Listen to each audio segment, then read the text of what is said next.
अस्सलाम वालेकुम व्यूअर्स, कैसे हैं आप सब लोग। उम्मीद है खैरियत से होंगे।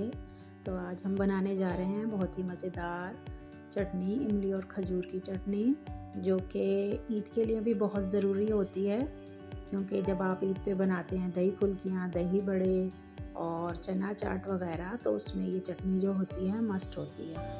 तो इसलिए अब आगे ईद आ रही है तो हम बनाएंगे इमली और खजूर की चटनी। तो बहुत ही मज़े की रेसिपी है, शुरू से एंड तक ज़रूर वॉच कीजिएगा। और अगर मेरे चैनल पर नए हैं तो चैनल को ज़रूर सब्सक्राइब कर लें। यहाँ मैंने ली थी तकरीबन इमली 1 पाव के करीब। उसे मैंने 4 से 5 घंटे के लिए भिगो दिया था और उसके बाद उसका पल्प ले लिया था। यहाँ मैंने ली थी 7 से 8 दाने जो हैं वो खजूर के लिए थे। उनकी गुठली निकाल के इस तरह से पानी में भिगो दिया था। इस तरह दोनों चीज़ें ये मैंने शामिल करके चूल्हे की फ्लेम ऑन कर दी थी और इसको पकने के लिए रख दिया था। तो कुछ देर यहाँ इसी तरह से ये पकती रही। उसके बाद मैंने इसमें कुछ मसाले ऐड किए। हाफ़ स्पून जो है मैंने जिंजर पाउडर इसमें ऐड किया है, हाफ़ स्पून जो है भुना हुआ पिसा हुआ ज़ीरा, उसके अलावा हाफ़ स्पून ब्लैक नमक, काला नमक, और उसके अलावा हाफ़ स्पून ही इसके अंदर मैंने चिली फ्लेक्स शामिल किए हैं।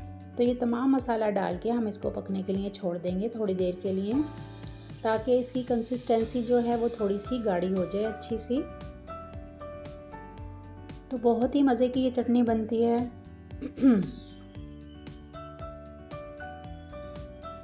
तो यहाँ मैंने लिया था गुड़, ये हमारे पास 1 पाव के करीब था।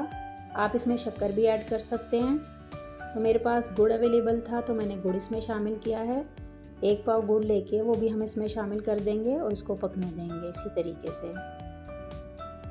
तो यहाँ देखें, गुड़ डालने के बाद थोड़ी देर बाद मैंने इसमें तकरीबन हाफ़ कप चीनी जो है वो भी शामिल की है।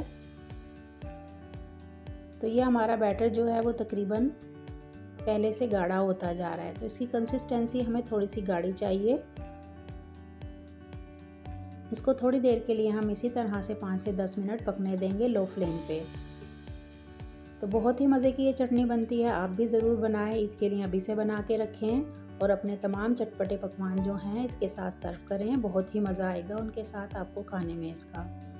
तो यहाँ ये चटनी जो थी थोड़ी गाढ़ी हो गई है। अब मैं इसको ठंडा करने के लिए, यहाँ ये चटनी बिल्कुल तैयार हो चुकी थी। आप भी मज़े करें, बनाएं, अपना बहुत सा ख्याल रखें, दुआओं में याद रखिएगा। इंशाल्लाह फिर आऊँगी नेक्स्ट रेसिपी लेकर। तब तक के लिए अल्लाह हाफिज़।